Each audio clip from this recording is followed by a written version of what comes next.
Alam mo yung feeling na parang may mga bagay talagang nakatadhana para sa'yo? Ganon yung naramdaman ko nung nagsimula ako sa trading. Sabi ko, I'm really born to trade talaga. Naranasan ko yung mga talo, kaba sa bawat galaw ng market, pero sa bawat pagkakamali, doon ako natututo.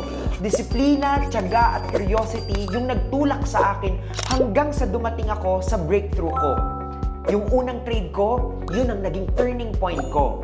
Ang gusto ko sa Xness, they recognize kung gaano kahalaga ang passion at resilience sa journey ng isang trader.